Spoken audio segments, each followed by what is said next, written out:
იმ 2011 წლის ბლოგიდან ამოვწერე რა არ მიყვარსო ლადო წერს. შეიძლება რომ წავიკითხო? არ მიყვარს, ოდესაც დილით ადრე მაგვიძებენ, არ მიყვარს ბრაზილიური სერიალები და უგემურად გაკეთებული ხინკალი, არ მიყვარს პახმელია, გოლფი, რომელიც მართალია არასოდეს ვითაბაშია, მაგრამ იმდენად მოსაწყენი მეჩვენება, რომ უკვე არ მიყვარს და პოლიტიკოსები, როგორც ბულგაკოვი იყო და მუდმივი ტყუილებისაგან ცხვირისკენ დაელმებული თვალებითო. ეს 2011 წელს არ უყვარდა ლადო კილასონიას და დაემატებოდა ახლა რაღაცეები კიდე.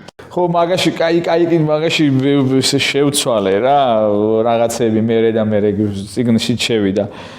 მოკლედ ის არის რა, არ მიყვარს როცა უჭორავობ. არ მიყვარს როცა $50,000 საათი უკეთიათ.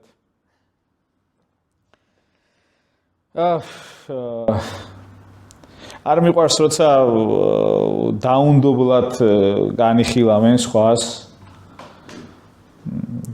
განსაკუთრებით ახლა მით უმეტეს მწვრთნელების რახან მე თუნდაც მწვრთნელი ვარ.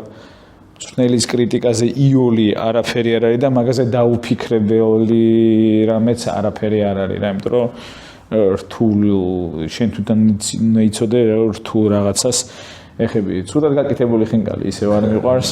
დილაც ადრე გაღვიძება, ეხლა უკვე მიყვარს, იმიტომ რომ ყველაფერი დილ მიყვარს იძილებული. არა, უკვე მივეჩვიე და კარგად გზნობ ხოლმე დილას ადრე რომ გავიღვიძებ, მე ძალიან ბევრ რამეს, ბევრად უფრო მეტ რამეს ვასწრებ რა.